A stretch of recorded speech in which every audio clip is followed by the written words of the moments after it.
dire bonjour à tous nos frères, nos sœurs qui nous regardent sur notre chaîne YouTube. Tous ceux qui ne connaissent pas encore le Seigneur, qui par ce moyen pourront s'approcher de notre Dieu et être touchés. J'ai une pensée particulière pour nos frères et sœurs du Moyen-Orient. Que l'Esprit de Dieu vous accompagne. Si je suis là, c'est la grâce de Dieu. Si vous êtes là, c'est la grâce de Dieu. Cela ne vient pas de nous. C'est lui qui est venu nous chercher. Ah Seigneur, c'est vrai que chaque jour, à chaque instant, j'ai vraiment besoin de toi. Je ne pourrais pas me tenir devant toi si toi, tu ne te manifestais pas. Non, je ne pourrais pas me tenir devant toi si tu me révélais toute ta sainteté. Chaque jour est le premier chant que nous vous proposons. Voilà, sentez-vous libre si vous voulez vous lever.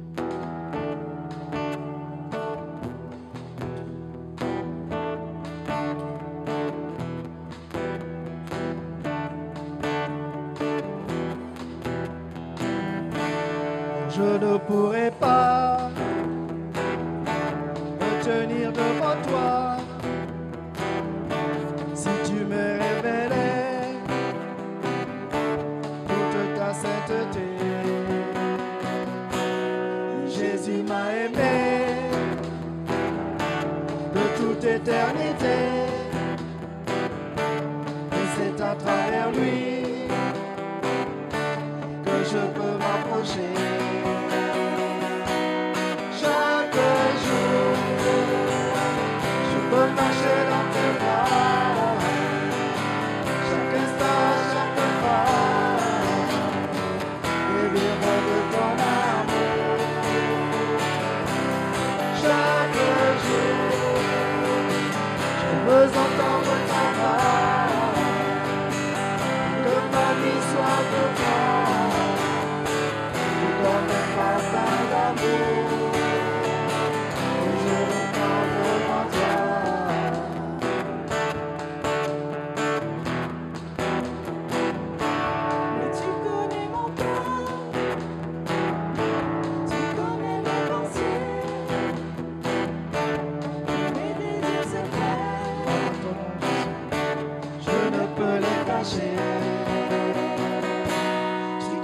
Devant moi et tout autour de moi, où pourrais-je aller sans toi à mes côtés? Chaque jour, je veux marcher dans tes bras. Chaque instant, chaque pas, et vivre de ton amour.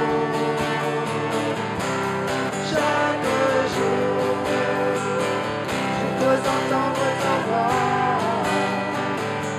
que ma vie soit pour toi, tout comme un parfum d'amour. Je réponds devant toi,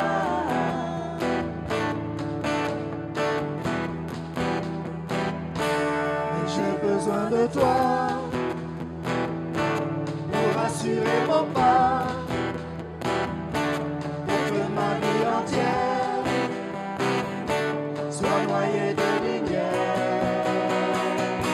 Je veux pouvoir briller là où tu m'as placé. Je veux tenir ta main, quels que soient les chemins.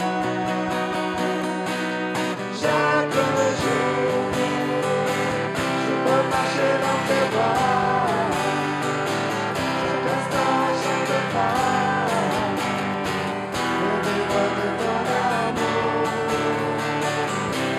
chaque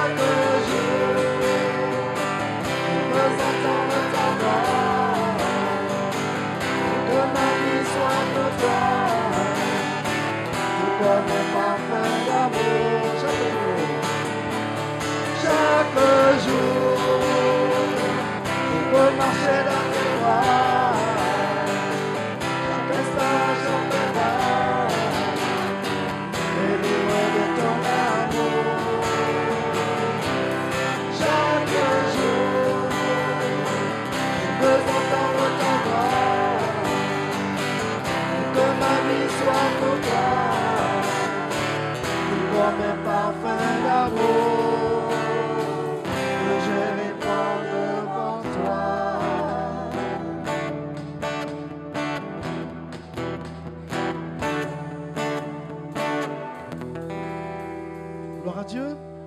chaque jour, à chaque instant. Et c'est vrai que quel que soit le chemin, je veux tenir la main de Dieu, ne pas l'abandonner. Lui, il est fidèle, il sera toujours là. C'est pourquoi nul autre nom, nous savons que nul autre nom ne nous a été donné par lequel nous puissions être sauvés. Pas d'autre cause, pas d'autre loi que la loi de notre Dieu, que la cause de notre Dieu. Amen. Pas d'autre cause. Pas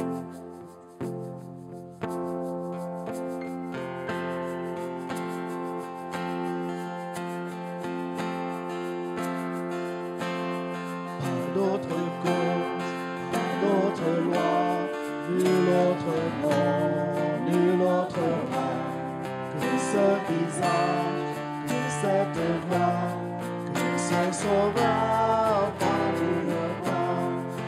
Jésus seul, tout mon trésor, en Jésus seul, en Jésus seul, en Jésus seul, que mon cœur soit, en Jésus seul, et Christ en moi, en Jésus seul, tout mon trésor, en Jésus seul, en Jésus seul, en Jésus seul, que mon cœur soit, en Jésus seul, et Christ en moi.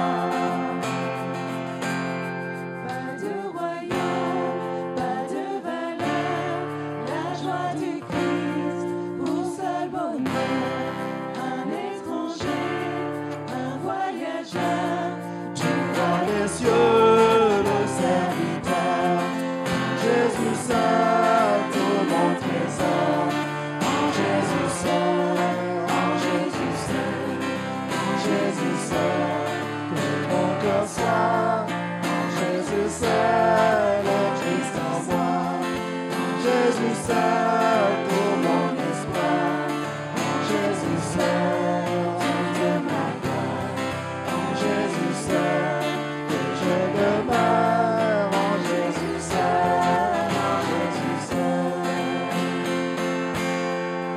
Que l'orgueil, pas de fierté, sinon le Christ crucifié, car mes coureurs et mon amour à lui reviennent pour toujours. Jésus seul, tout mon trésor, en Jésus seul, en Jésus seul, en Jésus seul, que mon cœur soit, en Jésus seul, et Christ en moi, en Jésus seul, tout mon espoir, en Jésus seul, toute ma gloire, en Jésus seul, que je demeure, en Jésus seul, en Jésus seul, en Jésus seul, tout mon trésor, en Jésus seul, en Jésus seul, en Jésus seul, que mon cœur soit, en Jésus seul, et Christ en moi, en Jésus seul, tout mon espoir, en Jésus seul, toute ma gloire, en Jésus seul, que je demeure, en Jésus seul, en Jésus seul. Gloire à ton nom, notre Dieu. Alléluia. Que nos amis nous abandonnent, que nos parents nous abandonnent, Jésus sera toujours là. Quelles que soient les situations, Jésus sera toujours là. Crions vers lui et attendons-nous à lui. Qui suis-je ce matin, Seigneur, pour que tu te souviennes de moi, pour que tu agisses en ma faveur, pour que tu défendes ma cause. Merci, Seigneur, parce que c'est toi qui m'as sauvé. Gloire à ton nom.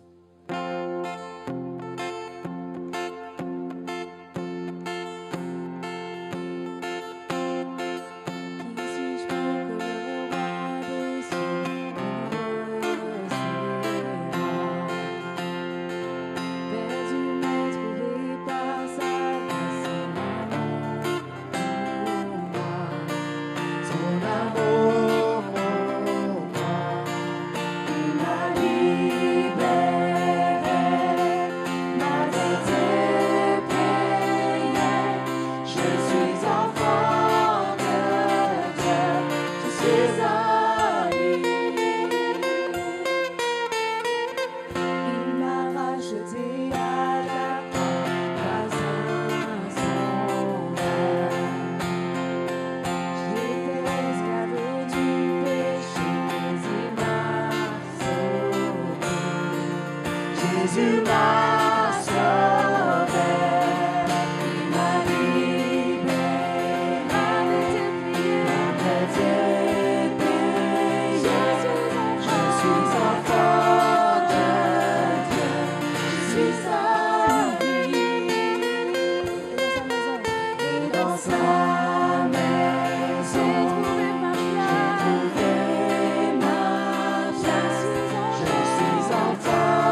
je sais qui je suis.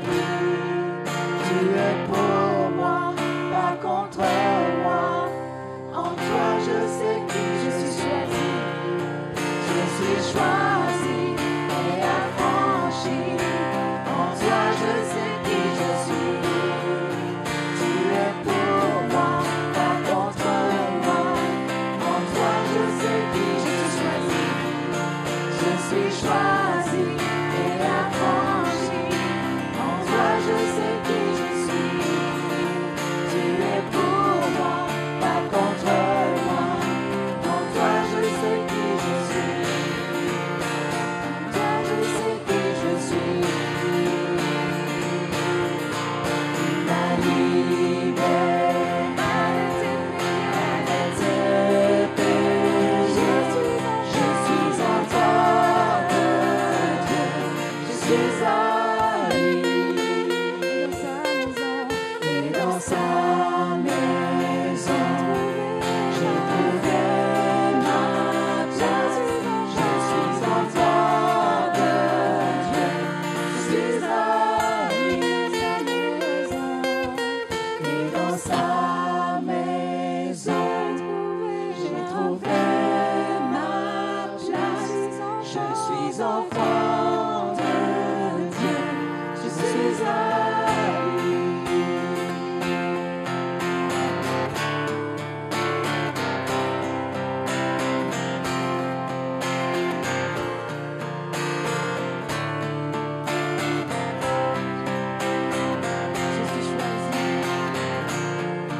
Je suis choisi et affranchi. En toi, je sais qui je suis. Tu es pour moi, pas contre moi. En toi, je sais qui je suis. Je suis choisi et affranchi.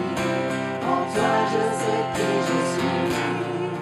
Tu es pour moi, pas contre moi. En toi, je sais qui je suis. Je suis choisi et affranchi. En toi, je sais qui je suis. Tu es pour moi, pas contre moi. En toi, je sais qui je suis. Je suis choisi et affranchi. En toi, je sais qui je suis. Tu es pour moi, pas contre moi. En toi, je sais qui je suis. Je sais qui je suis. Tu m'as libéré de tes péchés. Je suis en toi de Dieu. Je suis à lui. Et dans sa maison, j'ai trouvé ma place. Je suis enfant de Dieu. Je suis à lui. Et dans sa maison, j'ai trouvé ma place. Je suis enfant de Dieu. Je suis à lui.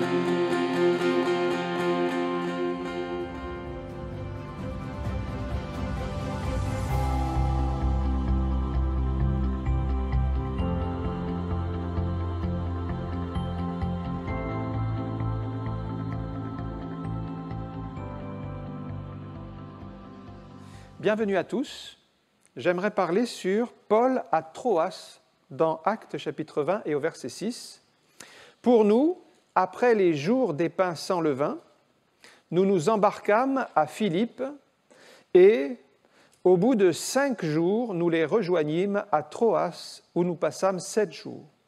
Le premier jour de la semaine, nous étions réunis pour rompre le pain. Paul, qui devait partir le lendemain, s'entretenait avec les disciples et il prolongea son discours jusqu'à minuit. Il y avait beaucoup de lampes dans la chambre haute où nous étions assemblés. Or, un jeune homme nommé Eutychus, qui était assis sur la fenêtre, s'endormit profondément pendant le long discours de Paul. Entraîné par le sommeil, il tomba du 3e étage en bas, et quand on voulut le relever, il était mort. Mais Paul, étant descendu, se pencha sur lui et le prit dans ses bras en disant « Ne vous troublez pas, car son âme est en lui. » Quand il fut remonté, il rompit le pain et mangea, et il parla longtemps encore jusqu'au jour. Après quoi, il partit, le jeune homme fut ramené vivant, et ce fut le sujet d'une grande consolation. Amen. Nous connaissons l'apôtre Paul et le ministère qu'il a eu, notamment à travers ses voyages missionnaires, puisqu'il en a fait plusieurs. Nous sommes ici dans le 3e voyage missionnaire qu'il a fait. Il partait toujours de l'église d'Antioche, c'était son église de base, si on peut dire, c'était de là qu'il montait ses équipes et qu'il partait en mission. Et il est passé par la ville d'Éphèse, juste avant d'arriver à Troas. Et dans cette ville d'Éphèse, il y a eu 3 événements importants qui se sont passés. Tout d'abord, il a rencontré des disciples qui n'étaient pas baptisés au nom de Jésus et qui n'étaient pas remplis du Saint-Esprit. Alors, il a prié pour eux pour qu'ils soient baptisés du Saint-Esprit. Ils se sont mis à parler en d'autres langues. Et ensuite, il les a baptisés d'eau pour qu'ils soient baptisés au nom de Jésus. Ensuite, il a enseigné pendant 2 ans dans une école de Tyrannus. Il a enseigné la parole de Dieu de sorte que toute l'Asie a entendu parler du Seigneur. Et enfin, il y a eu l'événement des 7 fils de Sceva. Donc, c'était des Juifs qui priaient pour un démoniaque et le démoniaque les a maîtrisés. Alors, à ce moment-là, on a vu que c'est seulement dans le nom de Jésus, mais en étant en communion avec Jésus, que l'on peut avoir la victoire sur ce type de démon. Et nous arrivons maintenant à Troas. Ici, nous sommes au chapitre 20 et au verset 6. Et dans cette ville, il faut se rappeler que durant son 2e voyage, Paul avait déjà eu la vision d'un Macédonien qui lui avait dit « Viens et secours-nous ». Et c'est là qu'il était allé en Europe. Donc, il repasse dans cette ville de Troas. Il va rester à peu près 1 semaine dans cette ville. C'était à l'époque de la Pâque, puisqu'il est question des pains sans levain. Après les jours des pains sans levain, c'est-à-dire la Pâque des Juifs, il va se trouver à Troas. Et là, j'aimerais voir 4 éléments que l'on trouve dans ce passage. Le premier, c'est d'abord l'importance du jour du Seigneur. On l'appelle ici le premier jour de la semaine, au verset 7. Pour nous, c'est le dimanche. L'importance du dimanche. Le premier jour de la semaine, nous étions réunis pour rompre le pain. Les premiers chrétiens, en fait, se réunissaient le premier jour de la semaine, le dimanche. 1 Corinthiens chapitre 16, verset 2, « Que chacun de vous, le premier jour de la semaine, » voilà, c'était la coutume, c'était l'habitude dès les premiers temps de l'Église, le premier jour de la semaine, de mettre à part chez lui ce qu'il pourra selon sa prospérité, afin qu'on n'attende pas mon arrivée pour recueillir les dons. Donc le premier jour de la semaine, à l'époque, était un jour spécial. C'était un jour réservé pour un culte à Dieu. Alors bien sûr, c'était un jour aussi qui était travaillé. Il faut remonter à l'époque du 1er siècle. En tout cas, pour les Juifs, c'était le samedi qui était le jour du repos. Et donc, le samedi étant le 7e jour, le premier jour était le dimanche. Et pour les chrétiens, ils ont choisi de se réunir le dimanche. Est-ce que vous savez pourquoi les chrétiens ont choisi de se réunir le dimanche plutôt que le lundi ou le mardi? Parce que c'est le jour de la résurrection de Jésus. Il est ressuscité un dimanche. Et pour honorer le Seigneur Jésus, ils ont décidé de se réunir le dimanche, même si ce jour était un jour de travail. Ce qui signifie que les premiers chrétiens ne se réunissaient pas le dimanche matin comme nous le faisons habituellement, mais ils se réunissaient après leur journée de travail, comme c'est le cas ici à Troas. C'était donc le soir, c'était dans les maisons, puisqu'il n'y avait pas encore de bâtiment d'église, donc les églises étaient relativement restreintes, il y avait peut-être 30 à 50 personnes dans les maisons qui se réunissaient, c'était déjà une église, mais on ne pouvait pas accueillir trop de monde non plus, parce que les locaux étaient petits. Et donc, après la journée de travail, il commençait par une agape, un repas fraternel, où on prenait des nouvelles des uns et des autres. Et puis, dans ce repas fraternel, il partageait le pain et le vin, et puis il y avait le culte, l'enseignement, la parole de Dieu, les louanges.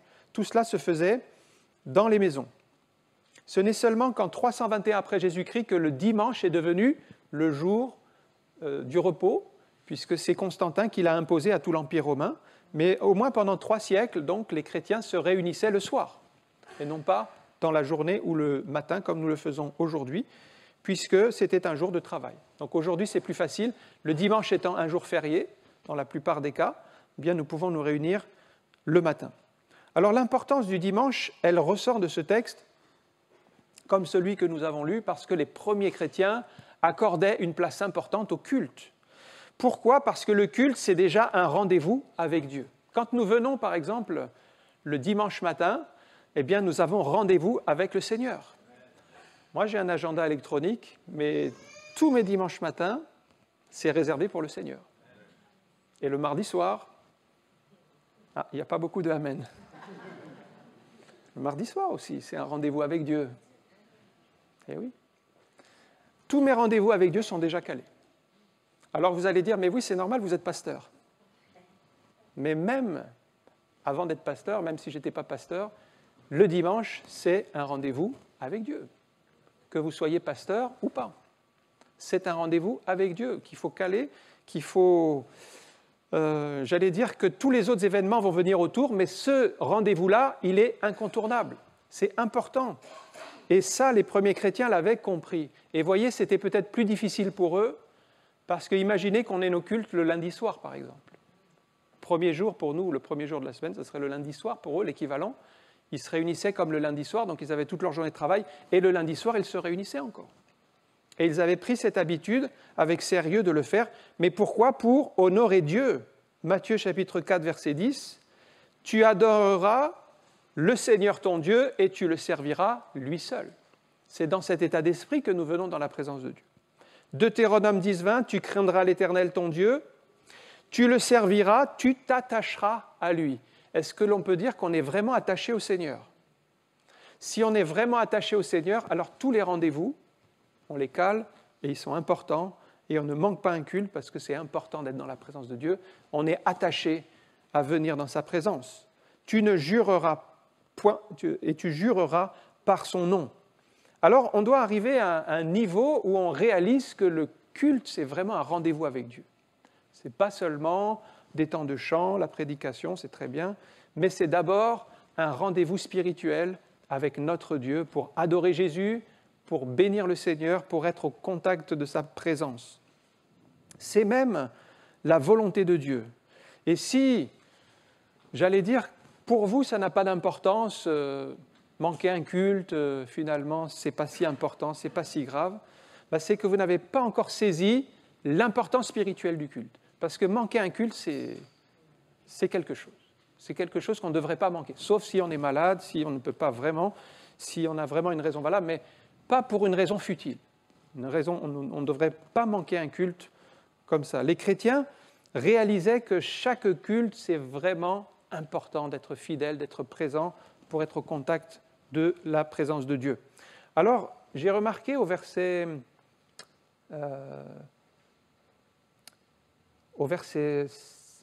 il est dit qu'ils étaient réunis, donc c'est au verset 7 toujours. Nous étions réunis, verset 7, et verset 8, nous étions rassemblés. Nous étions réunis, nous étions rassemblés. C'est 2 fois la même chose, parce qu'être réunis, être rassemblés, c'est pareil. Mais c'est pour montrer sur l'insistance de la nécessité d'être ensemble dans le même lieu. Et c'est intéressant d'en parler aujourd'hui parce qu'avec le développement des technologies, il y a de plus en plus d'isolement, de gens qui ne se réunissent plus finalement et qui préfèrent rester à la maison pour bénéficier d'un culte. Mais en tout cas, quand on lit la parole de Dieu, à moins d'avoir vraiment un impératif, il est important de se réunir et de se rassembler sous le regard du Seigneur. C'est comme ça que faisaient les premiers chrétiens. Et je crois que l'Église restera dans cette dimension de rassemblement. De rassemblement pas simplement connecté, si vous voulez, mais de rassemblement physique, d'être réunis sous le regard du Seigneur. Jésus l'a dit lui-même, « Je bâtirai mon Église ». Pour bâtir son Église, il va prendre des pierres vivantes, il va les rassembler et il va former le corps de Christ. C'est ce que nous faisons ce matin. Chaque personne a sa place dans l'édifice. Et j'ai remarqué qu'il y a une bénédiction quand nous sommes rassemblés dans le nom de Jésus. Psaume 133, verset 1. C'est quelque chose que vous ne pouvez pas avoir autrement. Il y a dans le rassemblement la grâce de Dieu. Il y a des temps spirituels. Psaume 133, connaissez ce psaume? Il est court, mais il parle vraiment de la communion. Cantique des degrés de David. Voici, ô qu'il est agréable, qu'il est doux pour des frères et des sœurs, on peut rajouter, de demeurer ensemble. C'est comme l'huile précieuse qui, répandue sur la tête, descend sur la barbe d'Aaron, qui descend sur le bord de ses vêtements. C'est comme la rosée de l'Hermon qui descend sur les montagnes de Sion. C'est là que l'Éternel envoie la bénédiction, la vie pour l'éternité. Ah, il y a une réelle bénédiction quand on est dans la présence de Dieu. C'est une bénédiction spirituelle. Et Dieu l'a voulu comme cela, de répandre son onction, sa bénédiction, à qui il est doux, à qui il est bon pour des frères et des sœurs, de demeurer ensemble. Donc se priver d'un culte, manquer un culte comme ça, ou se dire « Oh, je suis fatigué aujourd'hui, je ne vais pas très bien », souvent on me dit ça, mais je ne vais pas très bien, alors je ne viens pas au culte. Alors que c'est le contraire. Quand on ne va pas très bien, venons dans la présence de Dieu. Et là, on est fortifié, on est renouvelé, on est sous l'onction du Seigneur, et vous allez voir que la fatigue, elle va partir, elle va disparaître, et le Seigneur va vous renouveler. Mais par contre, à l'inverse, en manquant un culte, si déjà on est un peu faible, on est encore plus affaibli. Parce que dans le culte, il y a des forces qui sont régénérées. On est fortifié, on est renouvelé spirituellement. Mais quand on s'abstient du culte, alors à ce moment-là, on est affaibli spirituellement. Un autre élément, c'est la communion fraternelle. Je voulais lire 1 Jean chapitre 1, verset 6, pour vous montrer la nécessité d'être en communion avec des frères et des sœurs. Et ça, c'est dans la parole de Dieu. 1 Jean chapitre 1, verset 6. « Si nous disons que nous sommes en communion avec lui, c'est-à-dire avec le Seigneur, et que nous marchons dans les ténèbres, nous mentons et nous ne pratiquons pas la vérité. Mais si nous marchons dans la lumière comme il est lui-même dans la lumière, nous sommes mutuellement en communion et le sang de Jésus, son Fils, nous purifie de tout péché. » Alors regardez bien ce verset qui est important parce qu'il y a 2 niveaux de communion. Je ne sais pas si vous l'avez saisi en le lisant, mais il y a 2 niveaux de communion qui sont différents. Le premier niveau de communion, il est vertical, c'est-à-dire nous devons d'abord être en communion avec Dieu. Si vous n'avez pas la communion avec Dieu, vous n'aurez pas la communion horizontale. La communion verticale, c'est la première. Être en communion avec Dieu, ça veut dire développer une relation avec le Seigneur Jésus, qui nous l'a bien expliqué, quand il dit « Je suis le cep et vous êtes les sarments ». Si Jésus est le cep, nous sommes les sarments, ça veut dire que nous sommes greffés sur Jésus et que nous tirons notre vie de Jésus. Elle vient de là, la communion, elle vient d'une relation profonde avec Jésus-Christ. Donc si vous n'avez pas la communion avec Jésus-Christ, vous n'avez pas la vie de Christ en vous et vous n'aurez pas la communion avec les autres. Donc tout commence par le cep, les sarments, être en communion avec Christ.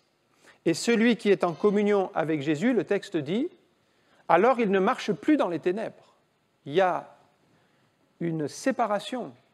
Comprenez bien, séparation, ça veut dire on est quand même dans le monde, il faut garder des contacts avec les gens, mais on n'est plus dans l'esprit du monde, parce que la Bible, elle parle de l'esprit du monde. Elle dit qu'il faut être dans le monde, mais ne pas avoir l'esprit du monde. Vous n'avez plus l'esprit du monde. L'esprit du monde, c'est vivre pour soi-même, profiter de la vie sans penser au lendemain, ne pas s'intéresser aux choses de Dieu. Voilà. C'est tout ce que le monde et sa folie connaît, que nous connaissions avant Jésus. Mais si le chrétien continue à marcher selon le monde et par là même essayer d'entrer en communion avec Dieu, il n'y aura pas d'issue. Chaque chrétien doit veiller sur sa vie. Et je dirais que nous devons arriver à un niveau où maintenant nous prions tous les jours, où nous présentons tous les jours au Seigneur la journée qui va venir entre ses mains, parce que ça, c'est quelque chose de non négociable. Si pour vous, ce n'est pas de problème de ne pas faire de culte personnel, de partir comme ça au travail sans vous préparer, sans présenter la journée au Seigneur, sans prier, sans ne serait-ce que lire un verset, un moment dans la parole de Dieu, eh bien, c'est que vous n'entretenez pas la communion avec le Seigneur et c'est que petit à petit, vous ne pourrez pas ni être en communion avec Dieu, ni avec les autres. Donc le premier niveau de communion, il est incontournable, il est non négociable, c'est la communion avec Dieu. À partir de là, si vous êtes en communion avec Dieu, il y a un autre niveau de communion, c'est avec les frères et sœurs. Et là, il y a encore une condition dans notre texte, parce que vous avez remarqué ce petit mot « si ». Mais si nous marchons dans la lumière, et ça c'est la condition. Si nous marchons dans la lumière, ça veut dire si nous ne marchons pas dans la lumière, ce n'est pas possible. Mais si nous marchons dans la lumière, il y a un autre niveau de communion, parce que Jean fait référence à des chrétiens qui, tout en se disant chrétiens, ne marchent pas vraiment dans les choses de Dieu. Pas de communion possible. Vous avez l'exemple d'Alexandre le forgeron, par exemple, dans la Bible. Paul dit qu'il m'a fait beaucoup de mal. C'était un chrétien. Il était chrétien et malheureusement, il a mal tourné. Et à ce moment-là, Paul n'était plus en communion avec lui. Il n'était pas en communion avec lui. Le problème de ceux qui se disent chrétiens et qui ne marchent pas dans les voies du Seigneur, ça a toujours existé, depuis le début de l'histoire de l'Église. Ça existe. Donc, ce texte de Jean dit que la communion, elle a un prix à payer, elle a des exigences. Et la première exigence, d'abord une communion avec Dieu. Si on ne l'a pas, ce n'est pas possible. Ensuite, marcher dans la vérité, dans la lumière. Et on ne pourra être en communion qu'avec des personnes qui sont aussi en communion avec Dieu et qui marchent dans la vérité et dans la lumière. La communion, elle est là. Un autre type de communion, en fait, n'est pas spirituelle et n'est pas selon la pensée de Dieu, parce que vous ne pourrez pas être en communion réelle, je parle d'une vraie communion spirituelle, avec quelqu'un qui n'est pas aussi dans le Seigneur et qui ne marche pas dans la vérité.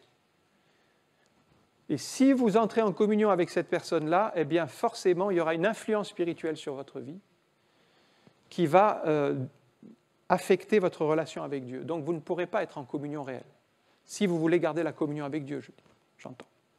Donc la question est là, 2 niveaux de communion, 2 niveaux à entretenir. Alors, c'est pourquoi c'est important, frères et sœurs, de se préparer avant de venir au culte, d'avoir un temps avec le Seigneur. Vous avez remarqué, on n'a pas besoin de se préparer, par exemple, pour aller au restaurant, pour aller à un spectacle, pour aller au cinéma, ou toutes ces choses-là, il n'y a pas besoin de préparation. Parce qu'on est spectateur, on profite. Mais quand on vient au culte, on n'est pas spectateur.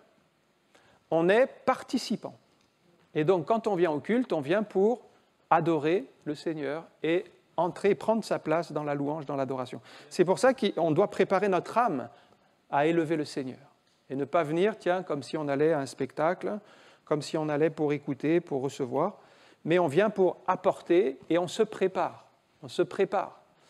De même qu'on se prépare quand on se coiffe, on s'habille, on fait tout pour être le mieux présentable possible pour venir au culte, mais ça c'est l'extérieur. Mais c'est très important de préparer son cœur. Et voyez, on le fait facilement pour l'extérieur, mais combien le font pour l'intérieur? Combien prennent le temps de prier? Combien prennent le temps de se préparer pour vivre un temps fort avec le Seigneur? Eh bien souvent c'est négligé, on n'a pas le temps, on néglige ces choses, et finalement on passe à côté d'un vrai culte, parce qu'on est spectateur et on n'est pas participant. Or, dans la parole de Dieu, un culte, on n'est jamais spectateur, on est participant et on prend notre place dans la présence de Dieu. Comment est-ce qu'on doit arriver au culte? D'abord avec foi, en s'attendant à l'action de Dieu, parce qu'on croit que Dieu est au milieu de nous. Déjà, on doit croire que le Seigneur peut tout faire. Ça doit être là dans notre cœur. Si déjà on vient au culte en doutant de tout, en doutant que finalement ça va mal tourner, tous mes projets vont s'effondrer, on doute de tout, on doute, bien déjà on anéantit les bénédictions dans notre vie.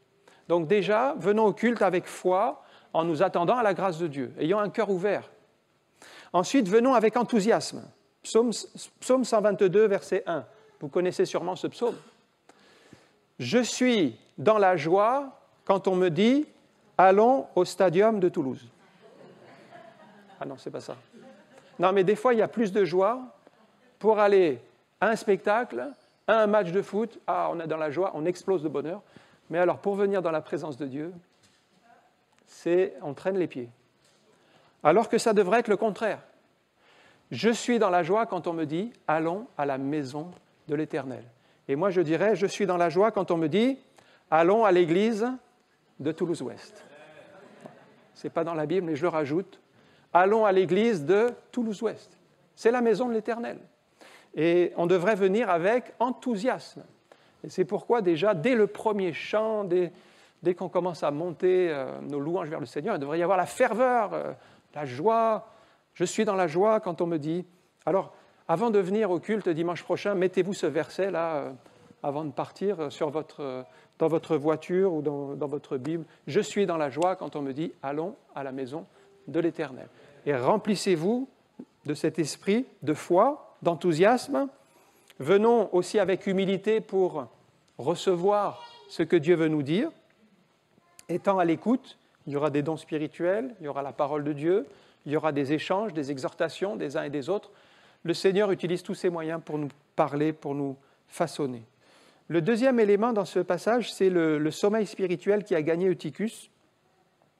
Eutychus qui était assis au bord de la fenêtre, un jeune qui s'était un petit peu mis à l'écart, mais si on raisonne un peu, on se dit que ce n'est pas un très bon endroit pour s'asseoir. C'est un peu risqué, s'asseoir sur la fenêtre. Vous avez quand même un certain risque. Mais j'ai remarqué que quand on s'écarte un peu des choses de Dieu, quand on s'éloigne du groupe, qu'on fait nos propres choix, souvent ce sont des mauvais choix. Quand on n'est pas en communion avec Dieu, on fera toujours des mauvais choix. Et vous allez vous asseoir à la mauvaise place. Vous allez vous asseoir à la mauvaise place parce que, fatalement, vous suivez vos propres intuitions, vos propres choix humains, et vous n'avez pas remis vos choix entre les mains de Dieu. C'est ce qu'on appelle les choix charnels, les choix humains, les choix terrestres, les choses de la terre. Et fatalement, vous allez vous asseoir au mauvais endroit. Et fatalement, vous allez prendre vos distances avec les autres chrétiens. Parce que si ce jeune avait eu plus de proximité avec les chrétiens, s'il s'était assis à côté d'un autre chrétien, par exemple, il ne serait jamais tombé de la fenêtre. Mais c'est parce qu'il avait pris ses distances. Proverbe 18, verset 1, « Celui qui se tient à l'écart cherche ce qui lui plaît. » Voilà le problème. Il cherche ce qui lui plaît. Il s'irrite contre tout ce qui est sage. Et Eutychus est victime du sommeil spirituel, c'est-à-dire il ne voit pas le sommeil venir dans sa vie. Ça vient doucement et sûrement, mais comment ça se passe? Eh bien, petit à petit, au lieu de prier tous les jours, vous priez un jour sur deux. Commencez à prendre un peu des distances. Voire 2 fois par semaine. Et puis, au lieu de venir tous les dimanches, on vient 1 fois sur 2 ou sur 3. Petit à petit, on prend des distances. Et ça, c'est le sommeil spirituel qui commence déjà son œuvre de destruction. Ça commence comme ça, petit à petit. Et le problème, c'est que vous ne le voyez pas venir. Ça se fait tellement tranquillement. Le sommeil arrive. Si vous voyez que vous êtes en danger, vous réagiriez, mais vous ne voyez pas le danger. Vous ne voyez pas que vous êtes en train de vous endormir. Comme Eutychus, il est en train de s'endormir. Personne ne s'en rend compte. Et puis Eutychus s'endort profondément. Et là, quand vous êtes endormi profondément, ça veut dire que vous n'avez plus de réaction. Imaginez que vous dormez profondément chez vous. Il survient, par exemple, le feu, quelque chose. Vous dormez profondément. Il faut vraiment vous réveiller vite. Mais si vous ne vous réveillez pas, vous allez mourir dans le feu, dans les flammes. Ça va prendre des proportions, ça sera trop tard. Le danger est maximal quand on dort profondément, surtout si on a vraiment un sommeil très très fort, très, très profond. Et là, il n'y a rien qui vous réveille, vous êtes vraiment endormi. C'est ce qui est arrivé à Eutychus. Il s'est endormi, et on a quelques exemples dans la parole de Dieu de personnes qui se sont endormies. Je pense à Samson, qui était pourtant un homme choisi par Dieu, qui avait fait des choses extraordinaires, qui avait une force remarquable parce qu'il avait reçu de Dieu une onction pour vaincre les Philistins.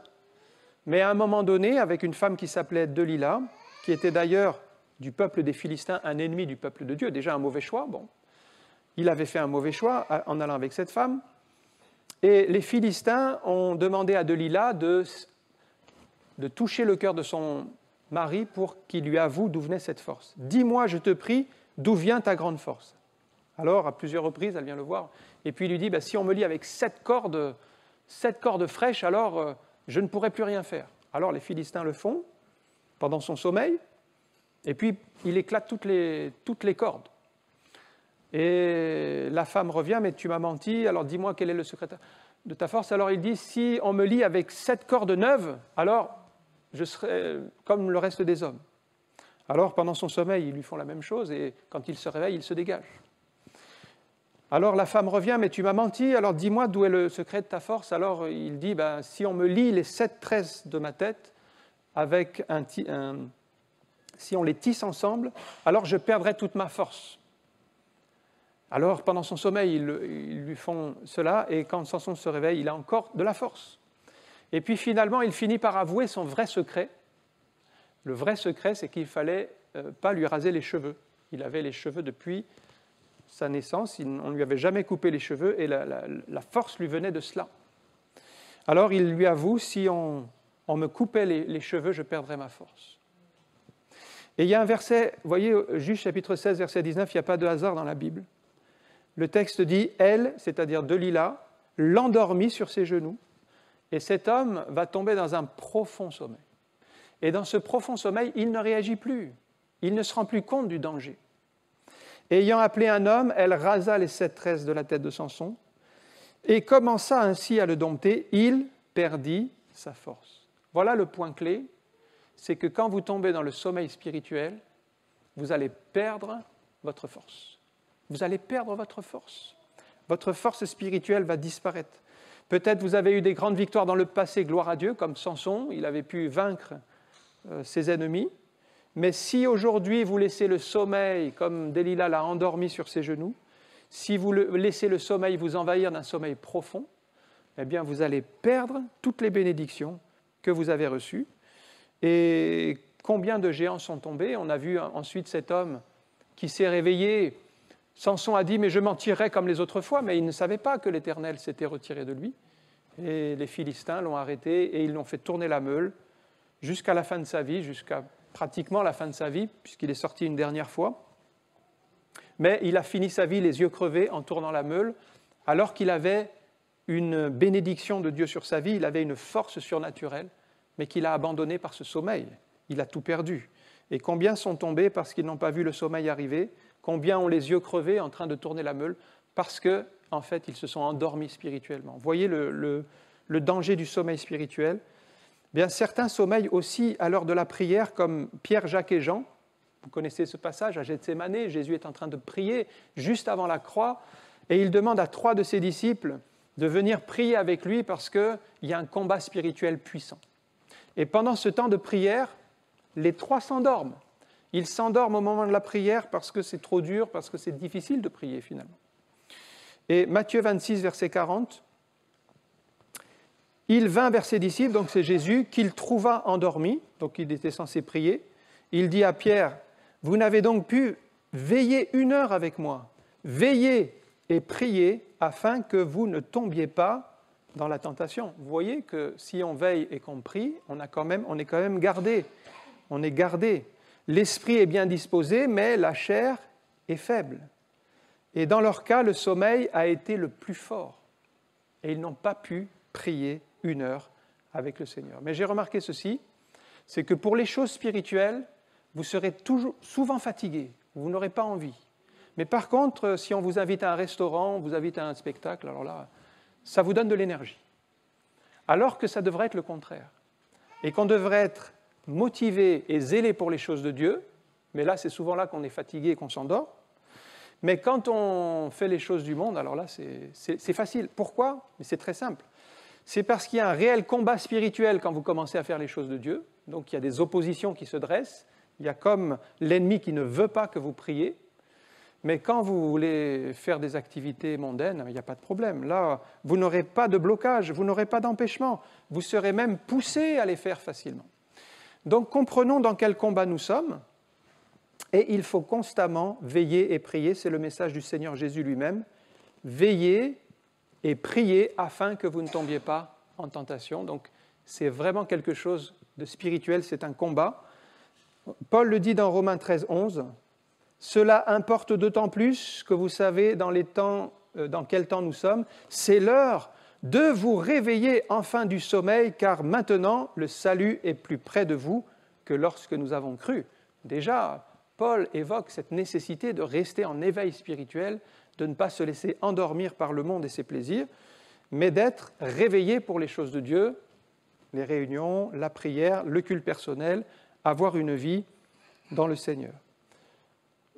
Concernant Eutychus, on se rend compte que le sommeil spirituel vous conduira à la mort. Eutychus, qui s'est endormi d'abord au 3e étage, il n'a pas vu le sommeil venir, il s'est endormi profondément et il est tombé du 3e étage et il est mort. Il s'est peut-être réveillé pendant sa chute, mais c'était trop tard. Il ne pouvait plus rien faire. Et la mort spirituelle, c'est ça.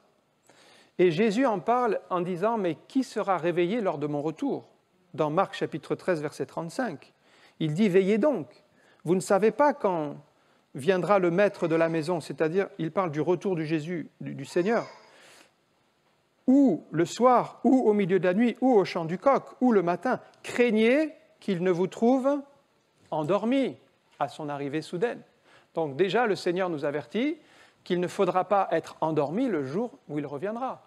Parce que si nous dormons le jour où il reviendra, ça veut dire que nous ne serons pas pris dans sa présence, que nous serons perdus, nous aurons lâché la main du Seigneur. Donc ceux qui seront endormis seront perdus.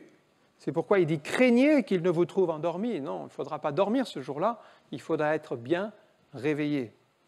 Alors nous devons lutter chaque jour contre le sommeil spirituel et un petit peu faire nos exercices. Alors il y a les exercices physiques, on fait le marathon, on fait de la course, on entretient le corps, c'est très bien. Et puis Paul dit qu'il y a des exercices spirituels qui sont encore plus importants. 1 Timothée 4,8, « Exerce-toi à la piété », donc ce sont des exercices spirituels. Exerce-toi à la prière, à la lecture de la parole de Dieu, à méditer les Écritures, car l'exercice corporel, c'est utile à peu de choses, tandis que la piété, c'est utile à tout. Elle est la promesse de la vie présente et de celle à venir. Il n'y a que ceux qui sont dans la piété, dans la foi, qui auront accès à la vie éternelle. C'est pour ça, ne laissez pas le sommeil vous envahir. Le 3e élément, c'est la résurrection d'Eutychus, car Paul avait une foi hors du commun. Lorsqu'il a vu Eutychus qui était tombé par terre, mort, il le prend dans ses bras et il s'attend à Dieu encore pour un miracle dans sa vie. Ce n'est pas commun, une foi pareille, mais c'est quand même quelque chose pour montrer qu'il était très proche du Seigneur. La foi était indispensable pour la résurrection. Paul croyait que Dieu est le Dieu du miracle, le Dieu qui ressuscite les morts. Si Paul n'avait pas cru, si les disciples n'avaient pas cru, si personne n'avait cru, bien cet Eutychus serait resté mort. Mais Eutychus, qui lui ne pouvait rien faire, a bénéficié d'une résurrection parce que d'autres se sont associés dans la prière et ont prié pour qu'il sorte de la mort. Alors, c'est ça, ce que Dieu nous invite à faire, c'est de prier pour ceux qui sont morts spirituellement, qui sont éloignés de Dieu. Peut-être c'est votre enfant, c'est un collègue de travail, ils ne sont pas dans le Seigneur, ils ne connaissent pas les choses de Dieu. Eh bien, priez pour une résurrection spirituelle, que Dieu touche leur cœur. Dieu est encore capable de sauver aujourd'hui, de communiquer la vie à ceux qui est mort. Eutychus était mort, il n'y avait plus rien pour lui, mais Dieu redonne de l'espoir là où il n'y a plus d'espoir. Dieu donne des promesses, même quand les choses sont mortes, et vous pensez que ce n'est pas possible, que ça n'arrivera pas. D'ailleurs, les disciples peut-être se disaient, ça y est, il est mort, il faut préparer son enterrement. Donc on peut avoir une optique de se dire, c'est terminé, on n'y arrivera pas, mais Paul a choisi le chemin de la foi, il a une conviction, parce que ce n'est pas commun une résurrection, il a cru dans son cœur et il s'est attendu à la grâce de Dieu. Maintenant, quand Dieu donne une promesse, la réalisation de la promesse lui appartient. Et ça, il faut juste patienter, que Dieu va donner la vie quand il le décide. Mais, en tout cas, nous pouvons croire que Dieu est capable de ressusciter quelqu'un qui est mort spirituellement, qui est perdu. Eh bien, il y aura le temps de Dieu, mais prions dans la foi que le Seigneur agisse. Je termine avec la consolation, c'est le 4e point. C'est Eutychus qui est ramené vivant dans la chambre haute où ils étaient rassemblés, et ils ont tous loué le Seigneur et ils ont été consolés. Frères et sœurs, il y aura des moments d'épreuve où nous allons pleurer, c'est la vallée de Baca, la vallée des pleurs. Mais la Bible dit que nous passons par la vallée de Baca, mais nous n'y habitons pas, nous ne demeurons pas dans cette vallée, parce qu'il y a un temps de consolation. Et le Seigneur va consoler nos cœurs blessés, nos cœurs brisés. C'est-à-dire qu'il va redonner un avenir. Pour Eutychus, il n'y avait plus d'avenir, c'était terminé ce jour-là. Mais Dieu lui a redonné un nouvel avenir.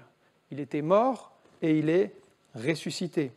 Dans le temps de l'épreuve, eh bien, on va pleurer, on va souffrir, mais arrive le temps de la consolation et Dieu arrive avec sa solution, avec ses bénédictions. Encore aujourd'hui, il y a des personnes qui sont amenées,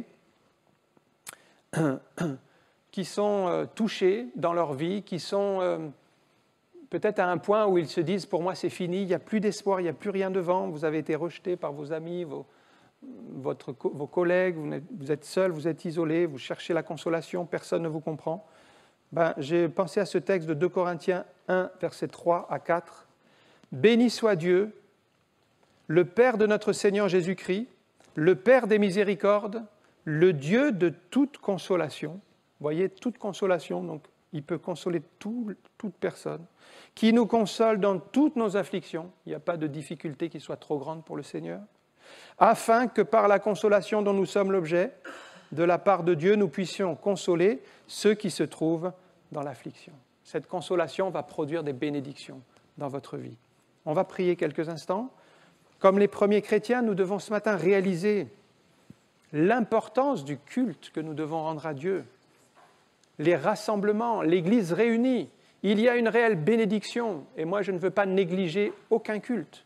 Je veux être fidèle, je veux être présent dans la présence de Dieu pour honorer Dieu. J'ai compris que c'est des rendez-vous avec Dieu.